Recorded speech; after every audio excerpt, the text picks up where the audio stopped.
Dear student, welcome back to our video lecture series. Today we are going to learn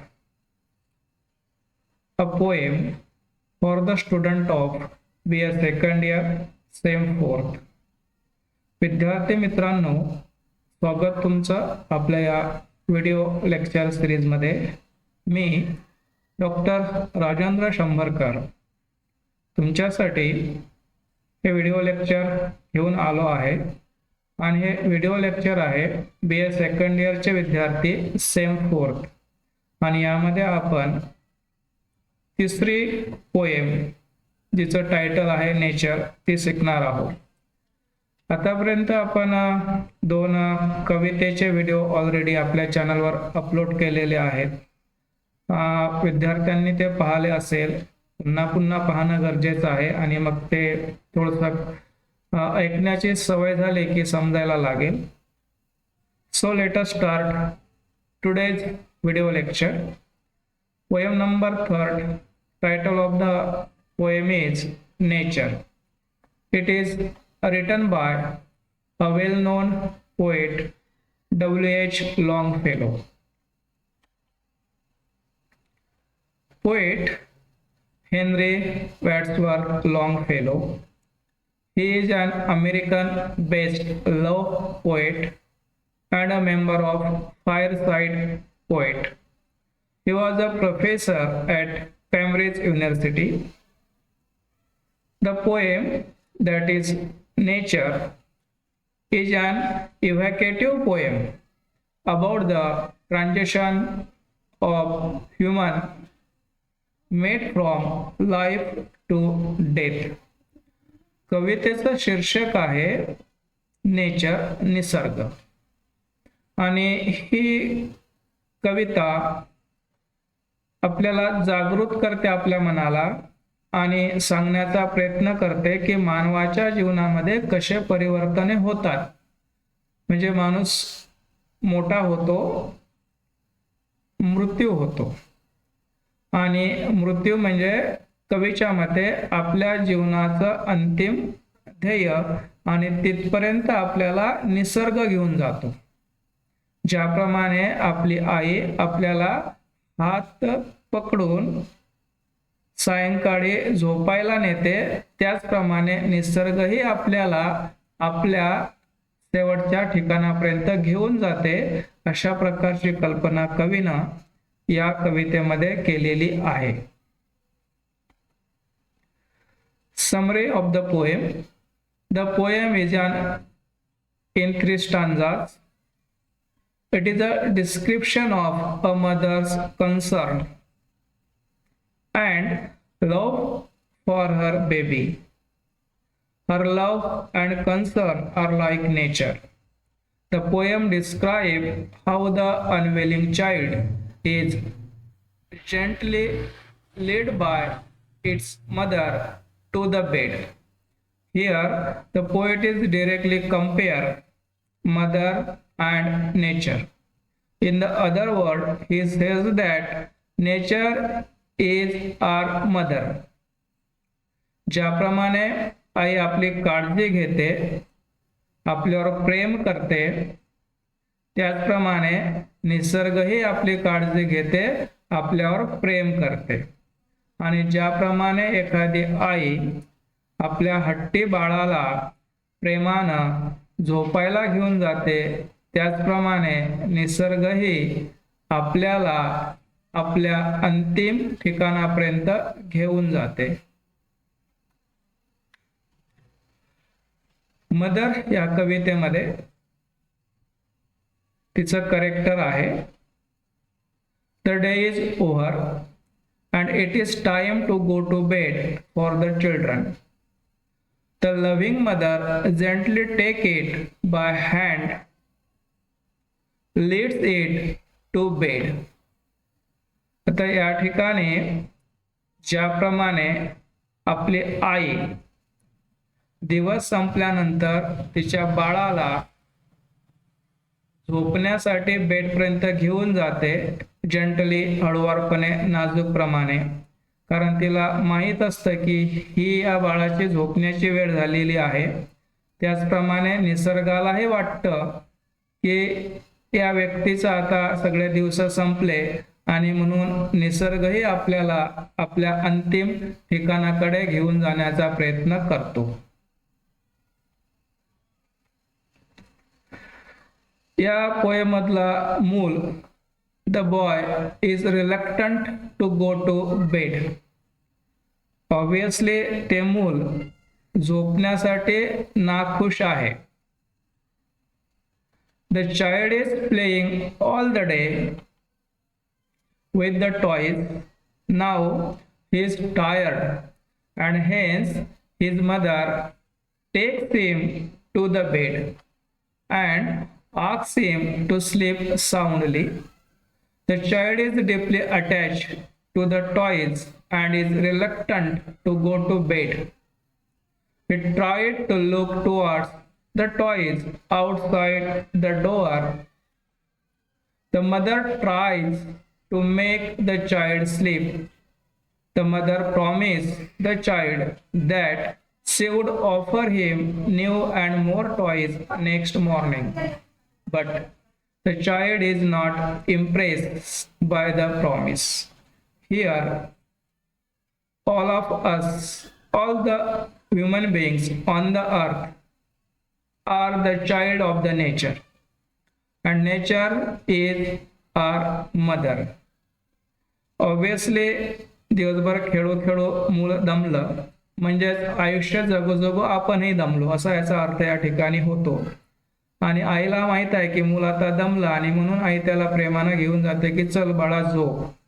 म्हणजे निसर्गही आपल्याला आपल्या अंतिम ठिकाणावर घेऊन जाते, सांगण्याचा प्रयत्न करते की बाबा तुझं आता संपलं. पण ज्याप्रमाणे मूल अजूनही खेळण्याकडेच आकर्षित आहे, ते झोपायला तयार नाही, आपणही अजूनही या जीवनाला त्यागण्याच्या विचारामध्ये नाही. आई त्याला समजवते की बाळा आज झोप, उद्या तुला डबल खेळणे देईल. पण मुलगा मानायला तयार नाही. तो त्या दारातून बाहेर आणखी खेळण्याकडे पाहतोच. निसर्गही आपल्याला सांगण्याचा प्रयत्न करतो की आता संपलं बाबा, आटोप, पुढच्या जन्मात आणखी तुला याच्यापेक्षा चांगलं जीवन देईल. पण माणसाला काही जगण्याचे हाव सुटत नाही. ज्याप्रमाणे ते मूल दाराच्या बाहेर खेळण्याकडे पाहतं, तसंच आपणही जेवढं जेवढं मारायला टेकतो तेवढं तेवढं जगण्याची जास्तीत जास्त इच्छा आपल्या मनामध्ये निर्माण होते. अशा प्रकारे निसर्ग आणि आई आपलं जीवन आणि एखाद्या मुलाचं जीवन यामधला हे सगळं मथितार्थ या कवितेमध्ये कवीनं मांडण्याचा प्रयत्न केलेला आहे. Two sets of images in the poem. या कवितेमध्ये दोन सेट्स आहेत, दोन इमेजेस आहेत. There are two different images connected to each other. One is a child who is unwilling to go to sleep and his mother is trying to convince him with the promise of new toys. The second image is of nature conducts us through our life's journey and leads us to the final rest. Though we are unwilling to go, the final goal of life is long-lasting rest beyond the grave. But like children, we are deeply attached to earthly affairs and unwilling to follow nature's suggestions. Nature acts as a mother and we should follow her for real life. Both mother, nature and ourselves are the best guides and supporters of our lives. We should try to give up the short-lived, interesting things and matter and try to follow the path shown by Mother Nature. या कवितेमध्ये दोन images आहेत. एक आपली आई की जे आपल्या मुलाला खेळून दबल्यानंतर त्याला झोपण्यासाठी घेऊन जाते, आणि दुसरी एक इमेज आहे ती म्हणजे निसर्गाची. तर निसर्गालाही माहित असतं की आता आपलं संपलं, हा थकलेला आहे आणि याला याच्या शेवटच्या मुक्कामापर्यंत घेऊन जावं. मूल जसं खेळण्यात गुंग आहे, ते झोपायला तयार नाही आणि त्याच्या आईचंही तो ऐकत नाही, तसंच आपणही निसर्गाचं ऐकत नाही आणि मानतच नाही की माझं आता संपलं. ते मूल खेळण्यामध्ये गुंग असतं आणि आपणही या जीवनामध्ये गुंग असतो की ज्या वस्तू चिरकाल नसतात, शॉर्ट ऑफ टाइम असतात आणि तरी आपण त्यांच्यात गुंतून पडतो. अशा प्रकारच्या टू सेट्स ऑफ इमेजेस या पोएम मध्ये कवीनं रेखाटलेल्या आहेत. Is nature always gentle? Like mother, nature is mostly gentle towards us. It is said that nature is the mother of all on the earth. The ultimate power on the earth is nature. Like a mother, nature gently leads us towards our life goal.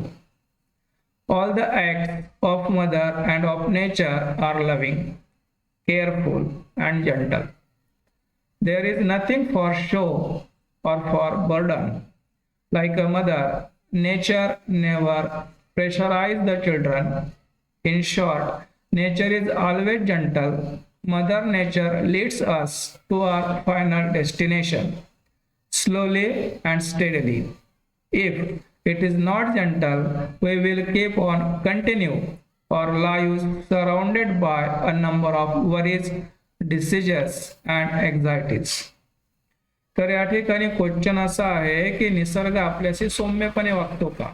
Obviously हो, कारण निसर्ग आपली आई आहे आणि कोणतीच आई आपल्या मुलासोबत rudely वागणार नाही. तसंच नेचरही आपल्यासोबत रूडली वागत नाही, ते आपल्याशी जंटलीच वागतं, म्हणजे सौम्यपणानं वागतं. ते आपली काळजी घेतं, आपल्याला लहानाचं मोठं करतं आणि म्हणून आपण या सगळ्या दुःखातून, सगळ्या बिमारीतून सुखरूप आपलं जीवन जगू शकतो. आणि म्हणून शेवटी असं म्हणता येईल की नेचर इज ऑलवेज जेंटल. तरी छोटीशी पोएम या ठिकाणी संपली. आता या पोएम वरले काही प्रश्न आपण पाहणार आहोत. पहिला प्रश्न आहे, the poet uses the image of a child who is fill in the blanks to go to bed. तर मुलगा झोपण्यासाठी कसा आहे? रिलक्टंट आहे, म्हणजे नाखुश आहे. The child gazing at the broken playthings on the floor through the open door indicates that. मुलगा दारातून बाहेर त्या खेळण्याकडे पाहत राहतो, हे काय दर्शविते? आन्सर आहे, the child has no finish playing. त्या मुलाचं अजून खेळणं झालेलं नाही, त्याचं मन अजूनही भरलेलं नाही.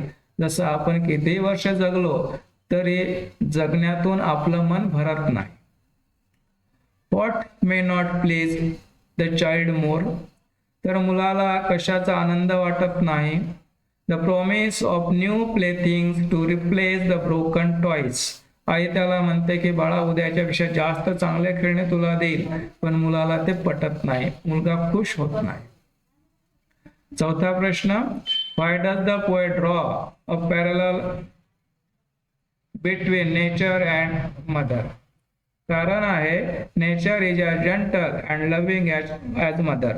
तर निसर्ग आईप्रमाणे सौम्य आहे, प्रेमळ आहे आणि म्हणून दोघांमध्ये कवी एक तुलना करण्याचा प्रयत्न करतो, निसर्ग आणि आपली माता यामध्ये.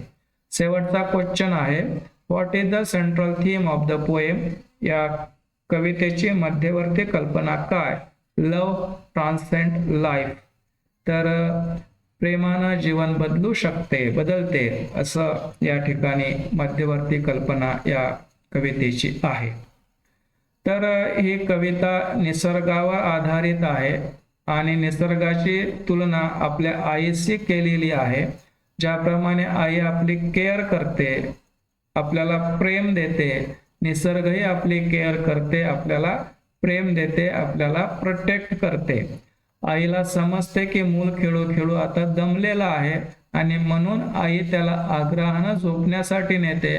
तसंच निसर्गही जाणतो की या व्यक्तीचं इथलं आता आयुष्य संपलेलं आहे, तो हे आयुष्य जगू जगू थकलेला आहे, आता याला विश्रांतीची गरज आहे आणि म्हणून नेचरही आपल्याला विश्रांतीसाठी आपल्या शेवटच्या मुक्कामाला घेऊन जाण्याचा प्रयत्न करते.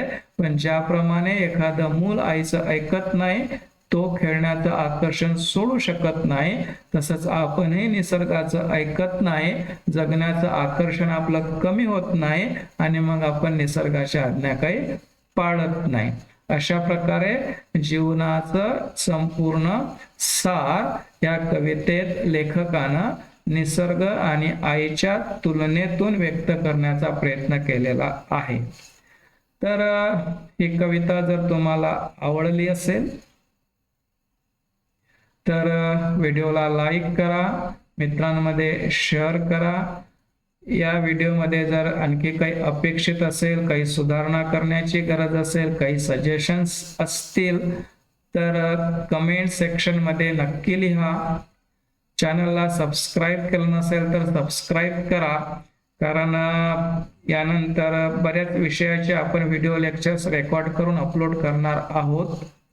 तर विद्यार्थ्यांनी ही कविता या व्हिडिओच्या माध्यमातून शिकण्याचा प्रयत्न केला, त्यासाठी सगळ्यांचे धन्यवाद. Thanks for watching. See you again with a new video lecture. Till then, stay happy. Thank you.